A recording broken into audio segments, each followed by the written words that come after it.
যে জানাজায় খলিফা উপস্থিত হয়েছেন, যে জানাজায় সাহাবীরা উপস্থিত হয়েছেন, যে জানাজায় হুযায়ফা রাদিয়াল্লাহু আনহু উপস্থিত হয়েছেন, সেই মানুষটার নাম আল্লাহ রাসূল তালিকায় দিয়ে গেছেন।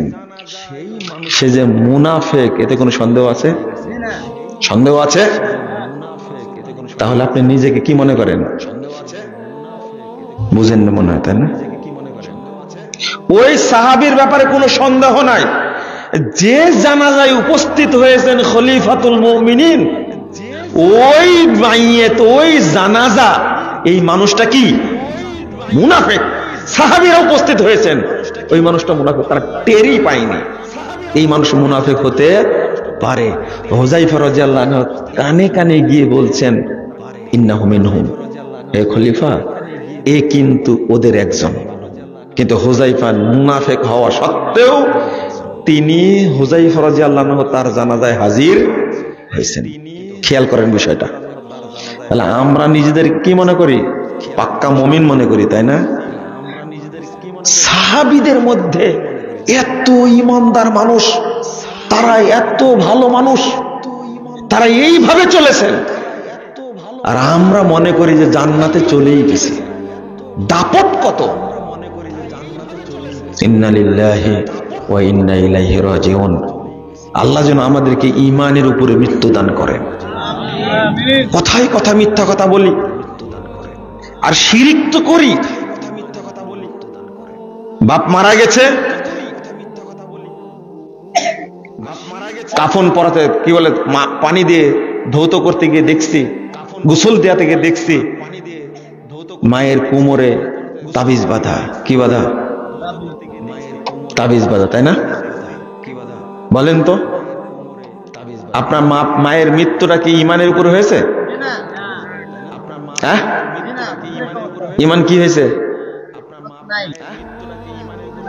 হ্যাঁ, উত্তর দেন। ইমান কি হয়েছে? তাবিজ দেওয়ার কারণে কি হয়েছে? ইমান হ্যাঁ নষ্ট হয়ে গেছে, তাই না? এই দেখেন, ওই যে শুরুতে বলেছিলাম, মনে আছে? ঘুরেতে বলে ইমান ভেঙে গেছে। এর উত্তর কি? ওর ভিতরে কোনোদিন ইমান যায়নি। তাবিজ যে সরিয়ে রাখে, তার মধ্যে ইমান কোনোদিন ঢুকেছিল? গেছিল কোনোদিন? আচ্ছা, তাবিজ আমার কাছে নাই, আমার কাছে তাবিজ নাই, কিন্তু আমার বিশ্বাস আছে তাবিজ দিলে ভূতে ধরে না। বলেন তো আমার ইমান আছে কিনা? আমার বিশ্বাস যতদিন এটা থাকবে ততদিন আমার ভিতরে ইমান যাবে না। হজ করলেও যাবে না, উমরা করলেও যাবে না, নামাজ পড়লেও যাবে না। একজন লোক এই বক্তব্য শোনার পরে, বক্তব্যের শেষে বাসায় বসেছি, মুরব্বি আমাকে বলছেন যে আমি কিন্তু 3 বার হজ করেছি, আমি কিন্তু এই মসজিদ তৈরি করেছি, আমি মসজিদের মুতাল্লি, আমি কি মুশরিক? আপনি মুশরিক হবেন কেন? কি করেছেন সেটা বলেন আগে। বলছে যে আমি মাজারে বছরে একটা গরু পাঠাই। আমি বললাম যে আপনি মুশরিক, মানে খাঁটি মুশরিক, একটা আপনি মুরতাদ, বুঝলেন না কথা? খাঁটি মুশরিক আপনি। তখন বলছে আমি মসজিদের মুতাল্লি, আবার ঘুরে বলছে আমি হজ করেছি। আমি বলছি হজ আর মসজিদের মুতাল্লি প্রমাণ করে না আপনি মুসলিম। আকীদা ঠিক হলে প্রমাণ হয় আপনি কি। কারণ হলো কাবার মুতাল্লি কে ছিল? Abdul Muttalib. কে ছিল? বক্তব্য কি কঠিন হচ্ছে? কাবার মুতাল্লি কে ছিল? Abdul Muttalib. কেমন বিশ্বাস ছিল তার ভিতরে? আব্দুল মুত্তালিব কাবার মুতাল্লি, প্রতি বছর হজ করত, উমরা করত। এ আব্দুল মুত্তালিব কাবা ঘর জিয়ারত করত, যত হাজি আসতো তাদেরকে ফ্রি খাওয়াতো। এত ভালো মানুষ। বলেন তো আব্দুল মুত্তালিব কোথায় আছে? কাবার মুতাল্লি তাই জাহান্নামে, আর বেদাতি মসজিদের মুতাল্লি আপনি মনে করছেন আমি জান্নাতে যাব? কি করে বুঝলেন আপনি এটা? মানুষকে বুঝাবেন কি করে? যখন আব্রাহা বাহিনী কাবা ঘর ভাঙতে আসলো, এসে আব্দুল মুত্তালিবের উটগুলো চুরি করে নিয়ে গেল। ইতিহাস। আব্দুল মুত্তালিব গিয়ে বলছে, আব্রাহা তোমার লোকের আমার এই উট চুরি করে নিয়ে আসছে, উটগুলো দিয়ে দাও। আব্রাহা বলছে, তুমি নাকি কাবার মুতাল্লি, কুরাইশ বংশের নেতা, আমি আসছি কাবা ভাঙতে আর তুমি আসছো উট নিতে। আব্দুল মুত্তালিব কি বলেছিল? আরে উটের মালিক আমি, কাবার মালিক আল্লাহ। কাবার মালিক দেখবে কাবা, আমার উটের মালিক আমি, উটগুলো দিয়ে দাও। কি আব্দুল মুত্তালিবের কথা ঠিক হয়েছে? ওই রকম ঈমান আপনার ভিতরে আছে? তাই সে জাহান্নামী। আবু তালেব কি জান্নাতি না জাহান্নামী? জাহান্নামী। আবু তালেব যতদিন বেঁচে ছিল কাবার মুতাল্লি, হজ করত, উমরা করত, কাবা ঘর জিয়ারত করত। আপনি বলেন, যতদিন বেঁচে ছিল আবু তালেব মুহাম্মদ সাল্লাল্লাহু আলাইহি সাল্লামের উপরে কেউ চোখ রাঙাতে পারেনি। অথচ আল্লাহ রাসূল সাল্লাল্লাহু আলাইহি সাল্লাম বলছেন, ও জাহান্নামে যাবে, ওর শাস্তিটা হবে হালকা, পায়ে থাকবে জাহান্নামের জুতা আর মাথার মগজ কি টকবক টকবক ফুটবে। আবু তালেব, আব্দুল মুত্তালিব জাহান্নামী হজ করার পরেও, উমরা করার পরেও, হাজিদের আপ্যায়ন করার পরেও আপনি প্রমাণ দিতে পারবেন আবু তালেব কোনদিন চুরি করেছে? আপনি প্রমাণ দিতে পারবেন আবু তালেব কোন মদ খেয়েছে? কোন প্রমাণ দিতে পারবেন আবু তালেব জিনা করেছে? আপনার সে তার ঈমান অনেক ভালো, সে জাহান্নামী। আবু তালেব কোনদিন বলতেন আল্লাহ সর্বত্র বিরাজমান, বলতো? কাফের মুশরিকদের আকীদা ছিল আল্লাহ কোথায়? আসমানে। আর আপনি এমন মুসলমান বলতে পারেন না আল্লাহ কোথায় আছে।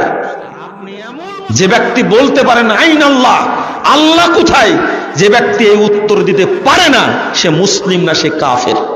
সে কি? বলেন তো আল্লাহ কোথায় আছে? সবাই বলেন আল্লাহ কোথায়? আরশে। অন্তত না বলতে পারলে বলবেন আসমানে। কোথায়? আসমানে। বলবেন এক বাক্য উত্তর হলো আল্লাহ আরশে আছেন। কোথায়? যদি উত্তরটা কেউ না দিতে পারে, সে মুসলিম না, সে কি? কাফের। আহলে হাদিসরা ছাড়া বাংলাদেশের কোন দলের সাহস নাই আল্লাহ কোথায় সেটা বলা। ও নামাজ পড়ছে বাট আল্লাহ চিনে না, আল্লাহ কোথায় আছে। টাটকা বলছে আল্লাহ সর্বত্র বিরাজমান, আল্লাহ নিরাকার। যারা এই বিশ্বাস করে তারা কাফের। তারা কি? কাফের। যারা মাজার পূজা করে, কবর পূজা করে, তারা মুমিন না কাফের? কাফের। যারা নামাজ পড়ে না তারা কি? কাফের। চেষ্টা করছেন নাকি আপনারা যে মুসলমান কি করে বানানো যায়? সবচেয়ে বড় কথা হলো, যদি বেনামাজির জানাজায় আপনি যান, তাহলে বড় একটা অপরাধ করলেন। আপনি একটা অপরাধ করলেন। বেনামাজিকে, মা মারা গেছে বেনামাজি, বাপ মারা গেছে বেনামাজি, তাকে গোসল দেয়া, কাফন পরায়া মসজিদের সামনে নিয়ে আসলেন, আলাদপুর মাদ্রাসাতে জানাজা করে দাও, অথচ বেনামাজি। বিচার আগে আপনার হবে। জানাজা তো অনেক পরে, ওকে গোসল করানোই যাবে না, ও কাফন পরানোই যাবে না। মুসলিমদের গোরস্থানে ওকে দাফন করানোই যাবে না। দাফন করা যাবে না, গোসল দেওয়া যাবে না, কাফন পরানো যাবে না। আপনি তাকে জানাজা করা যাবে কিনা এই চিন্তা কেন? আচ্ছা, আগে জানাজা না গোসল? হ্যাঁ, আগে জানাজা না কাফন? আগে এইগুলো করা যাবে না, জানাজা কখন? ওলামা কেরাম বলছেন ওকে মুসলিমদের গোরস্থানে দাফন করানো যাবে না। কারণ আমি যাব গোরস্থানে, আপনি যাবেন, দোয়া পড়বেন, আসসালামু আলা আহলি দিয়ার মিনাল মুমিন ওয়াল মুসলিম, পড়বেন না? এটা ও তো মুমিনও না, মুসলিম না, কাফের। ওর জন্য দোয়া আছে। কি করতে হবে? সালাফরা বলছেন যে ওকে দূরে মাঠের মধ্যে জঙ্গলে নিয়ে যেতে হবে, পুঁতে দিতে হবে, কবরের চিহ্ন রাখা যাবে না। কেন? কবরের চিহ্ন রাখলে কোন মুসলিম যেতে লেগে দোয়া পড়বে, এ তো কবর আছে, আসসালামু আলাইকুম বলবে না? এটা যেন বলতে না পারি, এই দোয়াটাও করা যাবে না। আর আপনি মানে গোসল টোসল দিয়ে, এ তো মুশরিককে 1000 বার গোসল দেন, জীবনে পবিত্র হবে না। সাবধান। আর কাফের মুশরিক যেটা বললাম, ঈমানের কারণে মানুষ কি হয়? মুমিন হয়। ঈমান না থাকলে মানুষ কি হয়ে যায়? মাজার পূজা করলে, কবর পূজা করলে, আল্লাহ সম্পর্কে খারাপ ধারণা রাখলে মানুষ কি হয়ে যায়? কাফের হয়ে যায়। আল্লাহ যেন আমাদেরকে হেফাজত করেন, আমিন। এই বাংলাদেশে এই পার্থক্যটা এখন চলছে, তো বেশি দিন চলবে না এটা। তরুণরা মাঠে নেমে গেছে আলহামদুলিল্লাহ, এখন তারা শরীয়ত বুঝে। যখন বক্তব্য ঠেকাতে পারছে না, ফেসবুক বন্ধ করতে পারছে না, তখন আহলে হাদিস মসজিদের উপরে হামলা করছে না? শুধু তাই, মসজিদে শুধু হামলা করছে, সৌদি আরবের আলেমদের পর্যন্ত গালি দিচ্ছে, সৌদি আরবকে পর্যন্ত গালি দিচ্ছে। আমরা ভাবতাম যে অধিকাংশ মানুষ মুসলিম বাংলাদেশের, এখন দেখছি অধিকাংশ শিয়া। কি অধিকাংশ শিয়া? সি সি সি সি, নাউজুবিল্লাহ, আমি ভাবতেই পারি না। ঢাকায় আপনারা গেছিলেন মার্চ ফর গাজা, অথচ আপনি কি ফিলিস্তিনের জন্য ওখানে গেছিলেন, না সৌদি আরবকে বদনামের জন্য গেছিলেন? আমার তো মনে হয় কেউ ফিলিস্তিনের জন্য যাননি, সবাই সৌদি আরবকে গালি দেওয়ার জন্য গেছিলেন। সৌদি আরবে আছে হারামাইন, যারা কাবার উপরে আক্রমণ করার চেষ্টা করে, যারা আবু বকর, ওমর, ওসমান রাদিয়াল্লাহু আনহুম সহ সমস্ত সাহাবীকে কাফের বলে, সেই শিয়াদের প্রতি আপনার মহাব্বত আর সৌদি আরবের বিরুদ্ধে আপনার বিদ্বেষ, আপনাকে আমি মুসলিম বলি কি করে? আপনি তো শিয়া, আপনি তো শিয়া। এটা একদিন বের হবেই, এটা আপনাকে বুঝতে হবে একদিন, 54 বছর পরে হলেও। কারণ আহলে হাদিসদের অপরাধ, টাইম হয়ে গেছে, আজান দিয়ে দিয়েছে, ইফতারের টাইমে ইফতার করেছে। সারা দেশের মোল্লাদের অভিযোগ এরা সিয়াম নষ্ট করেছে, বলেনি? 54 বছর পরে এসে ওইটা সংশোধন করছে। ওয়াক্ত হলে কি হয়ে যাবে? আজান দিয়ে দিতে হবে, সূর্য ডুবেছে ইফতার করবে। বুঝতে সময় লাগলো কত বছর? 54 বছর। আহলে হাদিসরা 54 বছর আগেই বুঝেছেন, আলহামদুলিল্লাহ। আপনি বুঝেন না কেন? বুঝতে হবে, এক সময় একটা টাইম আসবে ইনশাআল্লাহ। কাবায় চালু ছিল 4 মুসাল্লা, চালু ছিল না কাবায়?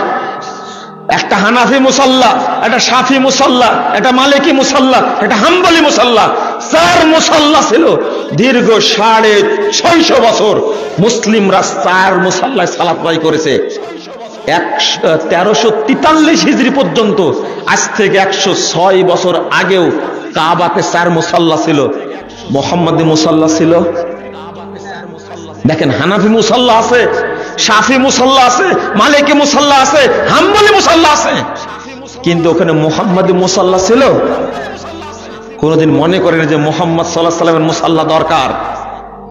বাচ্চা মালিক সৌদ এসে 4 মুসাল্লা ভেঙ্গে চুরমার করে দিয়ে এক ইমামের পিছনে সারা পৃথিবীর মুসলিম সালাতের ব্যবস্থা করেছে, আলহামদুলিল্লাহ। বলেন, আহলে হাদিসরা কোনদিন 4 মুসাল্লাকে জায়েজ বলেছে? 20 রাকাত তারাবি চলতো, এখন চলে? কিভাবে উঠে গেল? আহলে হাদিসদের ফতোয়া চেঞ্জ হয় না, কাবার আমল চেঞ্জ হয়, এটা মনে রাখা লাগবে। আমরা তো সেই 11 রাকাতই পড়ছি, 13 রাকাতই পড়ছি। একদিন আপনাকে সোজা হওয়াই লাগবে ইনশাআল্লাহ। 2001 সালে ডেস্টিনি যখন আসলো, পরিচিতি পেল, মাল্টি লেভেল 2000 আসলো, আমরা বলে এই নওগাঁতে এক জায়গাতে বক্তব্য দিচ্ছিলাম, ডেস্টিনি হারাম, বক্তব্য দিয়ে চলে যাচ্ছে, গাড়ি ঘেরাও করেছে। একজন বলছে গাড়ি থেকে নামা, ঠ্যাং কেটে নে। আমি বললাম যে ঠ্যাং কেটে নেওয়ার পরেও কি ফতোয়া চেঞ্জ হবে? ডেস্টিনি হারাম।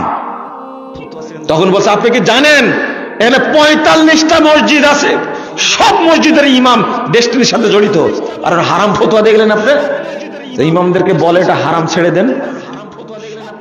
2001 সালে বলেছি, 2012 সালে এই টাকলা অর্থমন্ত্রী আবুল মাল আব্দুল মুহিত বুঝেছে এরা টোটালি হলো ফাঁকিবাজি, তারপরে দেশটিকে নিষেধ করেছে, করেনি? মনে পড়ে আপনাদের? মনে পড়ে? কিন্তু কত মোল্লা গালিগালাজ করেছে আমাদেরকে, আহলে হাদিসরা আগে বুঝে, আলহামদুলিল্লাহ। কি সুন্দর কথা রে ভাই। বলে যে গাছ লাগানো আছে কক্সবাজারে, তাই না? গাছ লাগানো আছে কক্সবাজারে, ডেস্টিনির ব্যবসা এটা। আহলে হাদিসদের চোখে আল্লাহ এমনি দিয়ে দেয়, এটা হারাম, এর বিরুদ্ধে ফতোয়া দাও, আমরা হারাম বলি। আরো কত নেবেন আপনি? আমরা যে কথাগুলো বলছি একদিন মানুষ বুঝবে 10 বছর পর হলেও ইনশাআল্লাহ। আমার কথা বুঝতে এমনি সময় লাগে 10 বছর।